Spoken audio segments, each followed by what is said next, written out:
Our authority here is not Erwin Lutzer and John Ankerberg. It is Jesus Christ, who has a big surprise at the end for some of these people.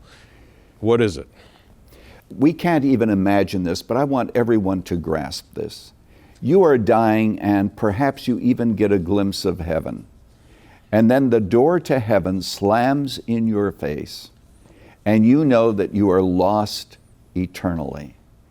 Now, just to tease this out a little bit more, Jesus in this passage of Scripture gives us several different warnings. Earlier he said, for example, that the way to life is narrow, and few there be that find it, whereas the way to destruction is broad, and he says many go in thereat. Think about this. What Jesus is actually saying is there are going to be fewer on the narrow road. It's a scary thought. And then there are going to be a lot more on the broad road that leads to destruction. So what we need to do is to find out what that narrow road is. And we're living in a day and age when everybody wants to make the narrow road a lot broader. We want to include other religions. We want to include other ways to the Father. But only Jesus qualifies as the way to the Father.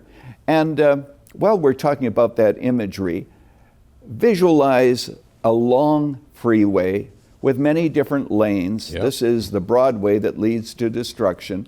It doesn't matter what lane you are on. The fact is that you are going to end eventually in destruction.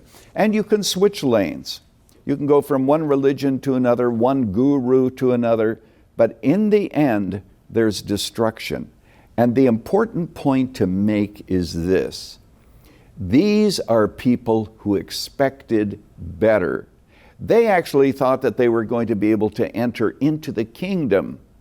They thought that they were saved, but they weren't. That's why in this series that we are doing, in this program and also in some of the other programs, we're going to be discussing how it is possible that people who think that they are saved really aren't, because this is absolutely critical. Yeah. I think we've scared everybody sufficiently in the church, okay? And there are people on the outside that don't give a rip about what we're talking about, but they ought to be concerned too, because, you know, as far as I know, everybody's going to die someday, okay? So you're going to have to face it either now, you need to think about this question, or you will be thinking about this question.